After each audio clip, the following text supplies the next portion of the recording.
বাংলাদেশের মাথায় গুলো লাগছে, স্বাধীনতা সার্বভৌমত্বের মাথায় গুলো লাগছে। যে ছেলে মেয়েগুলো, যে তরুণরা আন্দোলনের এই হাসিনাকে হটাইতে পারছে, যে আন্দোলন যা খালেদা জিয়া যারা ট্রিটমেন্ট দিতে বিদেশে নিতে পারে নাই, খালেদা জিয়ার বাড়ি যখন শেষ হয়ে গেল তখন আন্দোলন করে খালেদা জিয়ার বাড়িটা রক্ষা করতে পারে নাই, 57 জন সেনা অফিসার নিহত হওয়া বিচার আদায় করতে পারে নাই। এই তরুণগুলো কিন্তু সেই একটা রাস্তা খুলে দিছে। সেই রাস্তা যখন খুলে দিল, আমাদের প্রবীণদের কাজ ছিল ওই তরুণদেরকে কাছে এনে ওদেরকে হাতে কলমে আমাদের রাজনীতি শিখানো। আমরা হাতে কলমে রাজনীতি শিখাতাম, আমরা কূটনৈতিক সম্পর্ক কিভাবে করবো শিখাতাম, আমরা কালচারাল লড়াইটা কিভাবে করবো শিখাতাম, ভারতীয় আধিপত্য কিভাবে থাকবো শিখাতাম। সেটা না করে আমরা হাত ছেড়ে দিচ্ছি বাচ্চাদের, এবং বাচ্চাদেরকে বিভিন্ন গালিগালাজ করা শুরু করে দিচ্ছে। হাতের বয়সী, কোমরের বয়সী, বোঝে কি, নাতির বয়সী, ছেলের বয়সী। আমি বলি এই বয়ান যারা তৈরি করছে তারা সবাই আমার ওসমানের মাথায় গুলির জন্য দেয়। শুধু ভারতের উপর একা হবে না, এই ভারতের মধ্যে যারা আমরা আছি তারা কার? আমরা বাংলাদেশে না, আমরা কি ভারতের নাগরিক? এই খালি ক্ষমতা লাগবে, টাকা লাগবে, এই জন্য চাটে, খালি চাটে, এত চাটাচাটি লাগবে কেন? 24-এর পরে আওয়ামী লীগ যখনই ধরে নিয়ে যায় অন্যান্য রাজনৈতিক দল তাদেরকে নিয়ে ছাড়াই নেন।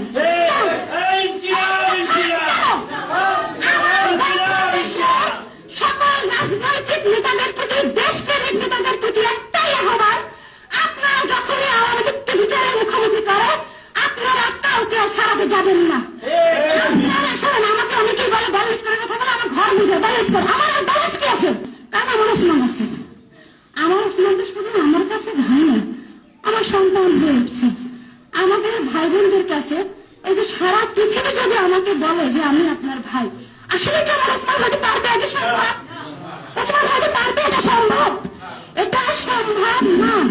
বিপ্লবীদের প্রতি প্রবীণ রাজা, আমি এই কথা আপনাদের সঙ্গে যেটা বললাম, এই কথা আমি প্রধান উপদেষ্টার কার্যালয় সামনে বলে আসছি, বিএনপির অনেক সিনিয়র নেতারা ছিলেন সেখানেও বলে আসছি যে আজকে যে আমার বাংলাদেশের মাথায় গুলি, এই জন্য প্রবীণ রাজনীতিবিদরা দায়ী। আপনারা লোভে পারবেন না। টাকা আজকে আছে, কালকে নাই। আর সোনাকে হত্যা করার জন্য মাত্র 10 লক্ষ টাকা দিছে। এই 10 লক্ষ টাকা কি অনেক কিছু? এই 10 লক্ষ টাকা শেষ হতে কতক্ষণ লাগে? আমি তো ভাবছি একটা বাংলাদেশ যদি লিখে দেওয়া হয় তারপর তো আমার ওসমান আসবে না। এই ওসমান তো এটা হবে না। এই ওসমানকে যদি আপনারা ধারণ করেন, আপনাদের মেধা এবং রাজপথ দুটোই দখল রাখতে হবে। আপনারা পারবেন না। আমার ওসমান বলতো আমি কিছু ছেলে মেয়ে তৈরি করে রেখে যেতে চাই, মানে আমার শোক, আমার কাছে আমি বিশ্বাস করি শক্তিতে ফিরে আসবে। আমি বিশ্বাস করি আমার ওসমান আরো দ্বিগুণ তীক্ষ্ণ ধারালো মেধা নিয়ে ফিরে আসবে।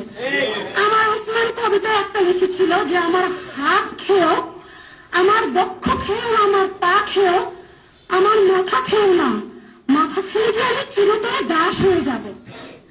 আমার ওসমানের কিন্তু মাথায় খেয়ে দিয়েছে, আমার ওসমানের মাথা খেয়ে দিচ্ছে। আমার যদি হাত না থাকে আমি তো আমার মাথা দিয়ে খাটিয়ে আমি আরেকজনকে দ্বারা কাজ করাতে পারবো।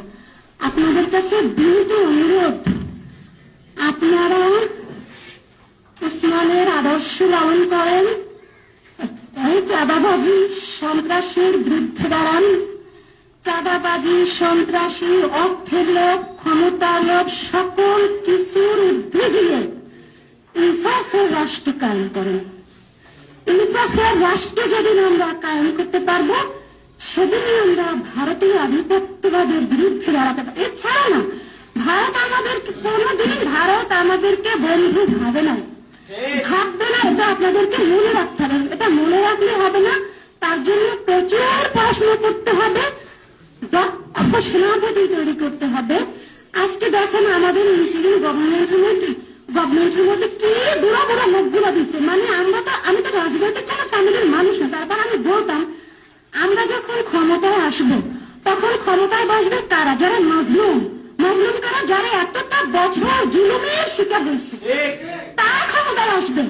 ক্ষমতায় যারা জুলুমের কিছুই হয় না, মাত্র ইউনূস ছাড়া, ডক্টর ইউনূস, আবিদুর রহমান, হাতে গোনা 2-1 ছাড়া আর কি কেউ জুলুমের শিকার হয়েছে?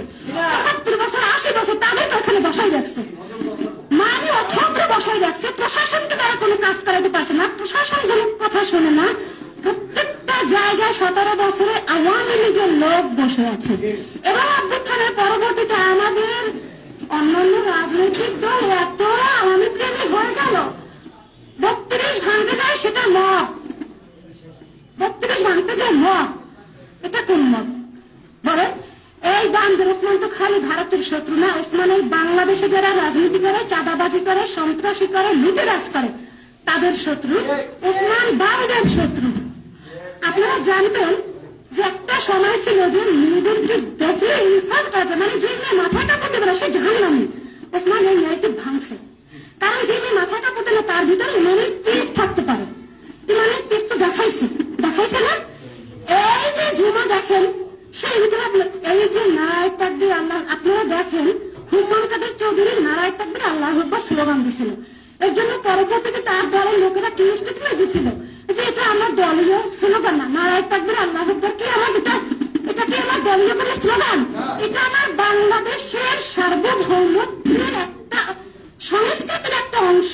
আমরা 24-এর পরে দেখছি ভারতীয়রা আমাদের সীমান্তে কিভাবে করছে, তখন দেখেন কি করছে, নারায় তাকবীর আল্লাহ আকবার বলে ঝাঁপাই করছে।